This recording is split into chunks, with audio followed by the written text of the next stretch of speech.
Welcome to Fly on the Wall podcast. I'm your host, Chris Sonksen, CEO and founder of Church Boom.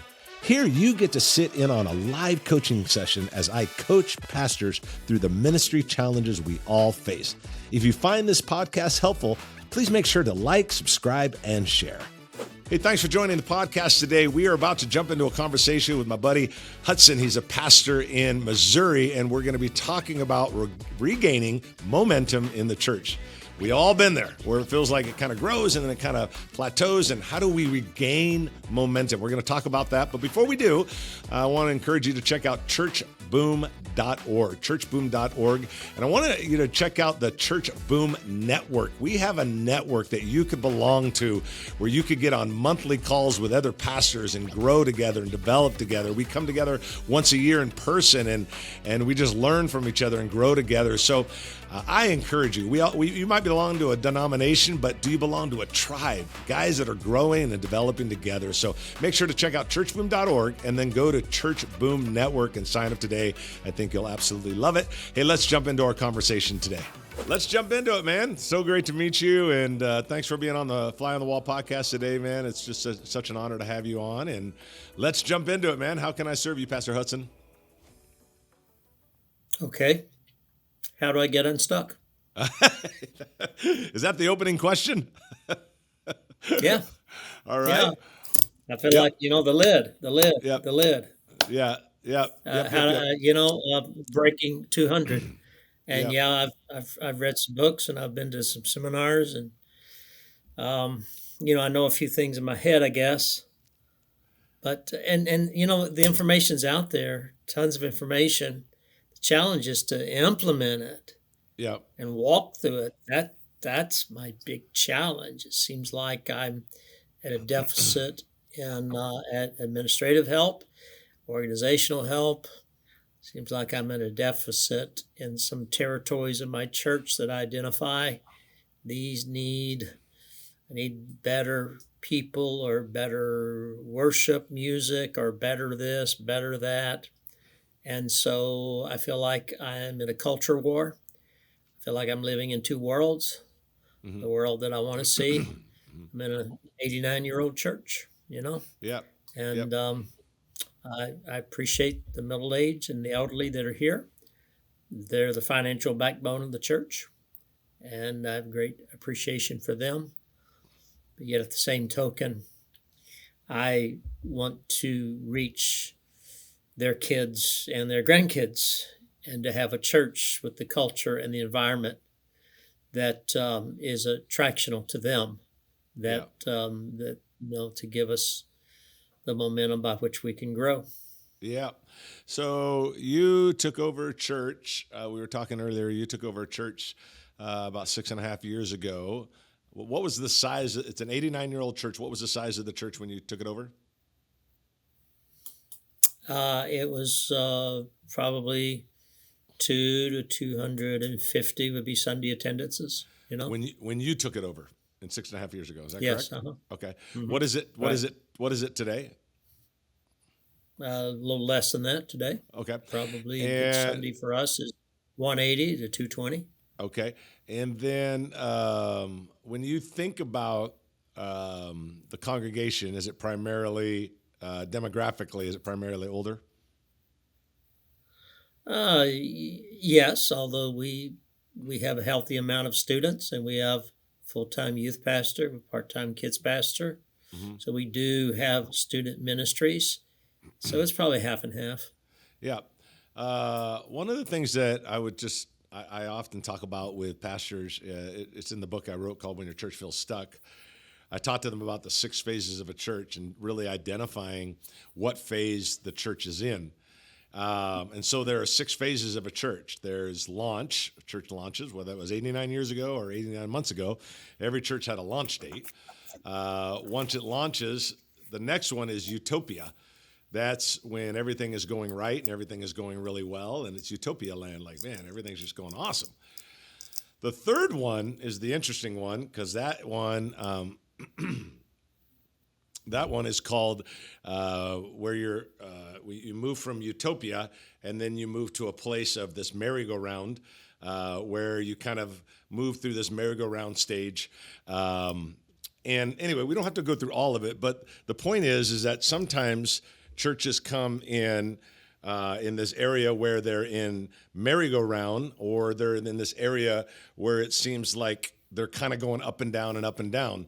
Anyway, I say all that to say, I think that your church sounds like it maybe was in merry-go-round, where merry-go-round's kind of going around and around, but we're not really making any progress. We're staying busy, but we're not making any progress. And a lot of churches get into that area where where they feel like, man, there's a lot going on, but we're not making a lot of progress. And one thing I always tell pastors is it doesn't take a lot for a church. It doesn't take a lot for a church to break that. If you're, it's not like it takes hundreds of people to break the cycle. It just takes a little bit for us to break the cycle, because once new energy comes in and new blood comes in, it starts to change everything. And so the things that I talk about, there's a lot of different areas that you could go into when you're talking about being stuck. Is it because of this, or is it because of that, or, the worship or whatever? But what I often tell pastors is, look, it doesn't take as much as you think to kind of unstuck a church. It doesn't take as much as you think to kind of get to that next level. So a couple things that I look at. One is question I always ask is the invite culture up? Do we have enough first-time guests that are showing up to church? If we don't, that's an invite culture problem.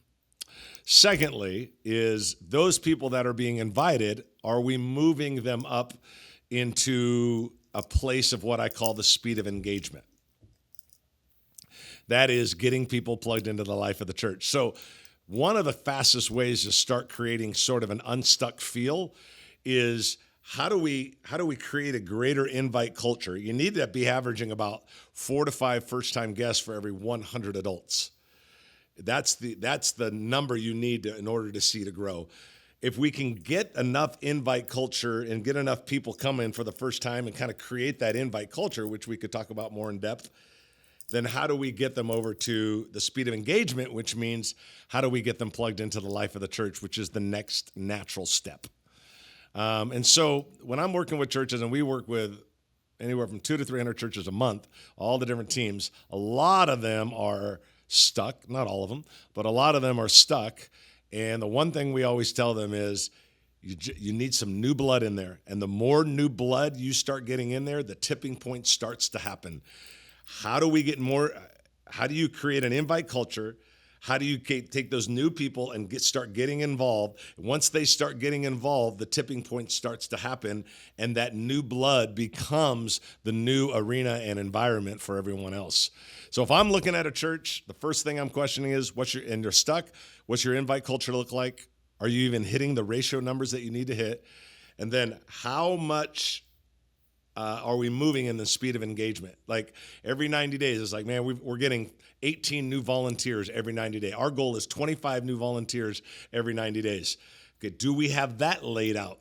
So those two mechanisms, I'm saying, again, you can go to 29 different places to talk about being stuck, but those two areas is a place I go to the most. Those areas by far create the faster feeling of getting unstuck. And once that momentum starts to happen, it's amazing how you can start exploring different areas. I think I need to get your book. Well, feel free. But there's a book called When Your Church I wasn't aware. Yeah. I relate to everything you've said, and it Yep. seems like we get in some of those cycles. Yep. And we have some momentum, and then it seems like retention is a big part of our problem. Keeping people. Now, granted, I have a whole group of new people, and I have several new leaders that have come to us, and and then sometimes you have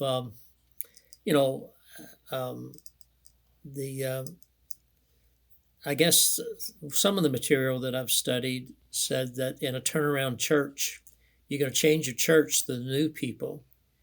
the people that are already there are not the vehicle that you change your church, but they give you permission to change your church. I think that that's some of the materials that I've read, and so I mean I've got decent unity. I have 7 deacons. That's a lot that's a lot, Yeah. but they're good men, and we get along, and we have good meetings. We don't have wars and battles, things of that nature. But Mm. it just feels like I'm in a tug of war of culture. The old versus the new. And Yep. so, I mean, we implement growth track.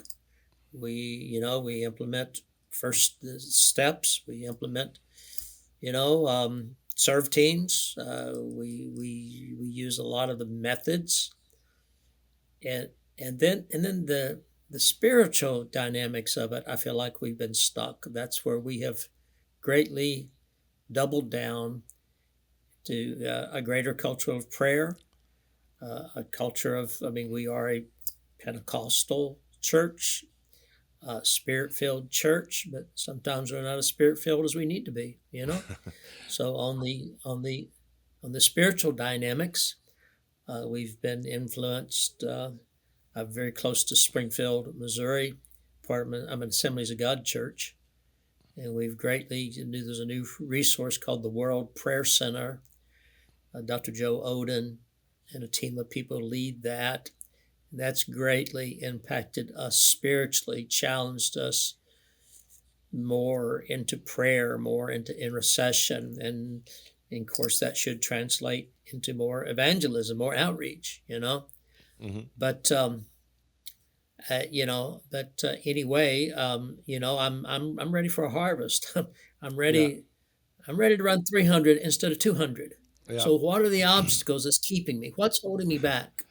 See, Well, yeah, no, well, one, you're not getting enough. I would imagine you're not getting enough first time guests. If you're not getting enough first time guests, you're not going to grow. And you got to retain those first time guests at a more rapid pace. yeah, You do have this sort of tension that happens between the old regime and the new regime. And what happens is, you're right, the old regime is probably not going to get you there. They usually aren't. But there's a tipping point where the new regime sort of starts setting the environment and setting the culture of the church. So that yeah, magic and that's number, happening. yeah, good. That's happening. Yeah, that's great. Yeah. That number you're usually looking for is 30%. 30% usually creates the change of culture, and everybody else begins to adapt. I would be promoting. 30%.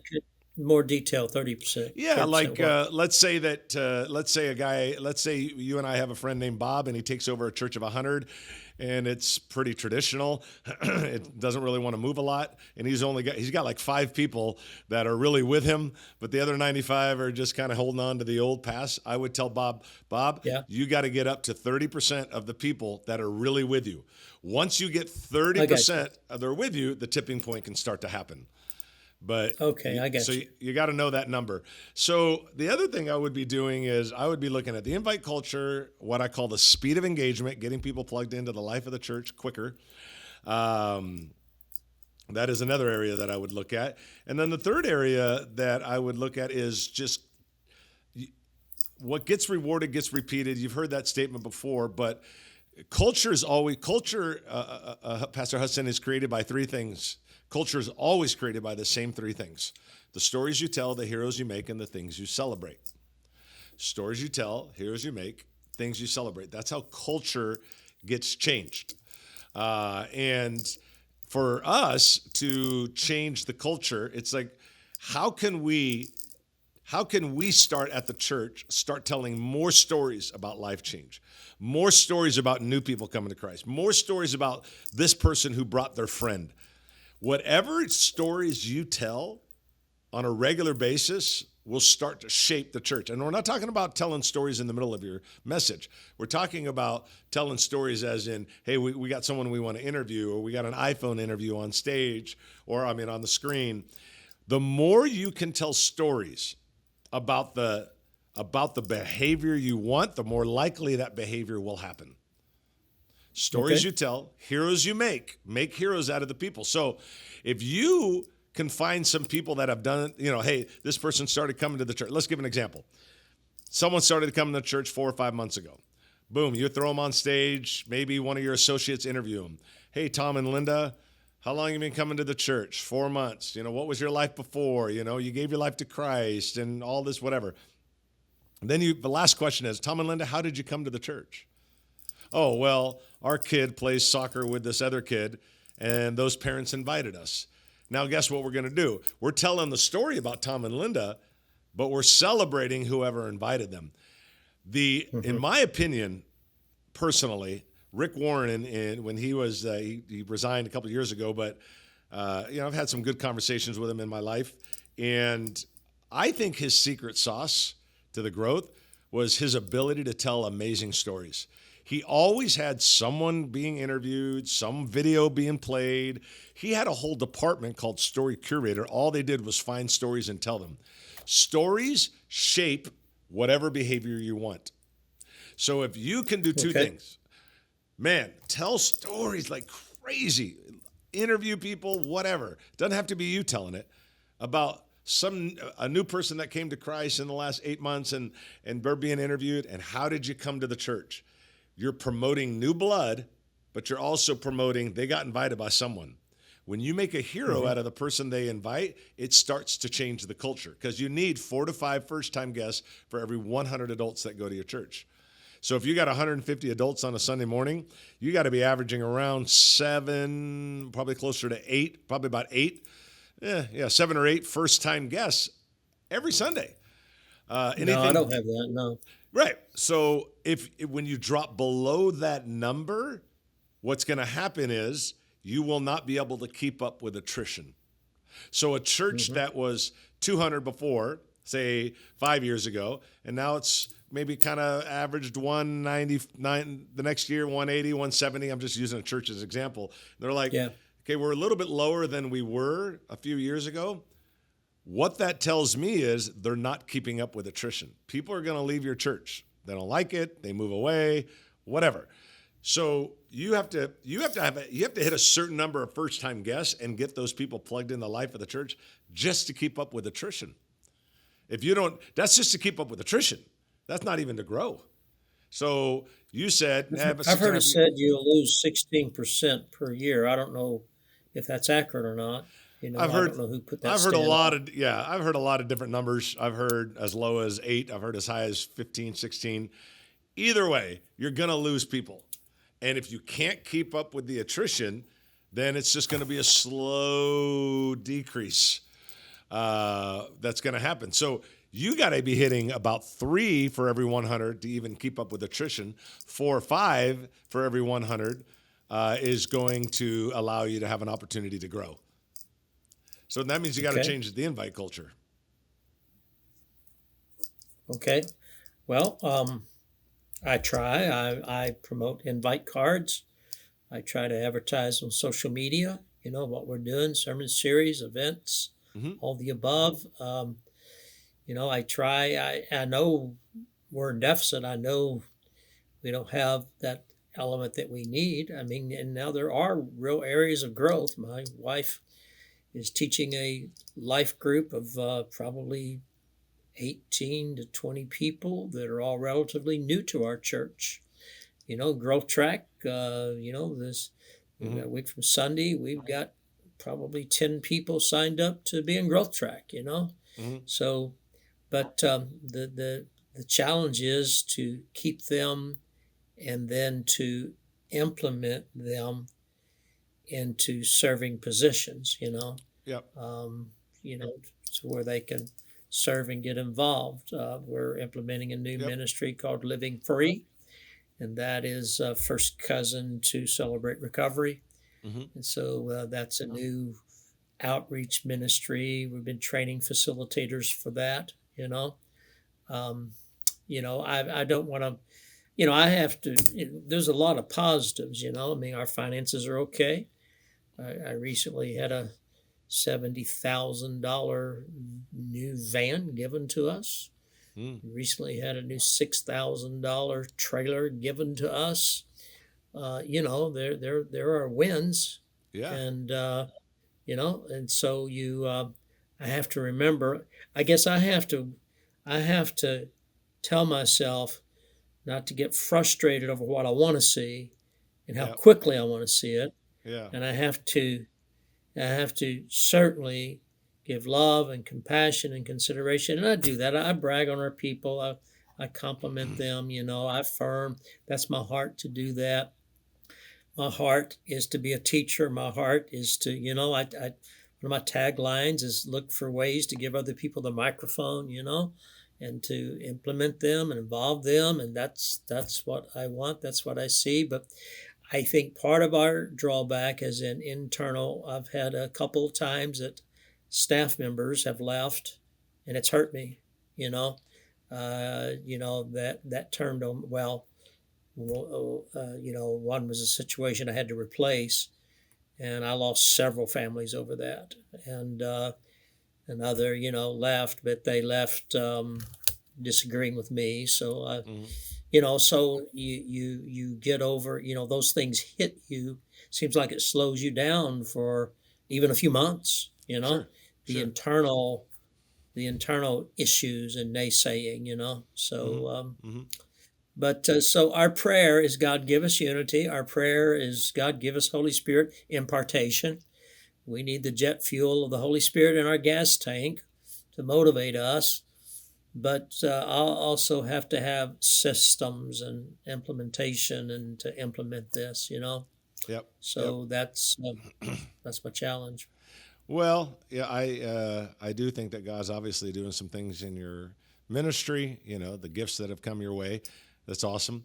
If I was you, again, I would be looking at, man, how I can give out invite cards, but if there's not a culture of invite, the cards are just going to go nowhere. The culture Well, they don't. changes. Most of the time they're not used. Yeah. Right. And that's Yeah. A culture of so. invite. Yeah, Well, exactly. so I'm telling you, read the book when your church feels stuck. We're here to help you get plugged into Church Boom. But the two areas I would look at is I have to increase the invite culture, and I do that by telling the stories and by celebrating those that are coming and those that brought them. That's what you want to do. You got to make those people who bring the people heroes. Then take your youth pastor, take your stipend children's or whoever you got on your team, and just say, hey, every 90 days, we're going to set a goal. We're going to get 15 new people engaged in the church through volunteering, newer people that have been coming here less than a year. We're going to approach them. We're going to recruit. If you will do that every 90 days, think about this for a minute. If you were able to get between 4 or 5 of you, if you were able to get 15 to 20 people, let's go on the low end and say 15 every 90 days into the life of the church. Recruited, that guy's going to be an usher, that couple's going to be greeters. They're recruited into the life of the church. If you ran that play for 90 days and then did it again, then did it again, then did it again, there's 490 days in a year. If you did 15 to 20, that would mean between 60 and 80 in 1 year. Your church of 200 is no longer going to be a church of 200 if you got 60 to 80 new people involved. Because for every one person you get involved in your church grows 2 people. For every one, you get 2. So a lot of times I think we as a staff are like, well, whoever wants to get invited. They come to the lunch and they learn about the church. I think that's great. But I would be telling the staff, you're going to recruit, and you're going to be recruiting every 90 days. That's what I would be focusing on. Invite culture and what I call the speed of engaging, getting people involved in life in church, create a plan for it, hold your team accountable to it. I'm telling you, we've done this with a lot of churches, and it works, and it'll work for you. So how do I resurrect a territory, a team where they've lost volunteers, and they tell me they can no longer get volunteers? Do I need to try to energize them and teach them? Do I need to replace them? That's one of the things I'm facing right Well, now. yeah, no, I get it. No doubt it's a leadership issue. Who's ever leading that group, there's probably a challenge there somewhere. Maybe, I don't know. I don't know what the reasoning is, but there's a challenge. If I'm having an issue with a department, I'm going right to the leader. What's the issue? If I can't correct that issue, then maybe I need to find them a different seat on the bus and then find a leader that can go in and energize and create create synergy inside of the group. But you don't have to look much farther than the leader to figure out where the challenge is. Okay. Almost always the All leader. right. But, man, any other questions today, Hudson? Well, I'm sure I would have a host of other technical questions that each one would take a bunch of time, but you've helped me in this territory. I do need to get your book. I need to tap into your resources. Well, So we're here to help however we can. Churchboom.org has all of the resources, we got Church Boom University. That's a great thing to sign up for. If you go check out Church Boom, go check out Church Boom University. Whatever we can do to help you, man, we're here to serve. But thanks for being on the podcast today. And just know that Church Boom's behind you, and we're here to help in any way we can. Thank you. All right, buddy. Have a good day, my friend. Appreciate it. All right. God bless. Bye-bye. Hey, thanks for stopping by on the Fly on the Wall podcast with my buddy Hudson. Hope you enjoyed the conversation today. Want to remind you to check out churchboom.org and click the tab that talks about Church Boom Network.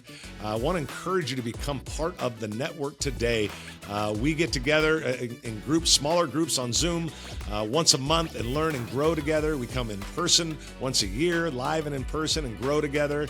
You might belong to a denomination, but do you belong to a tribe? And we want to encourage you to belong to a tribe, get together with other pastors that are growing and learning together. So check out churchboom.org and join today the Church Boom Network. We will see you on the next Fly on the Wall podcast.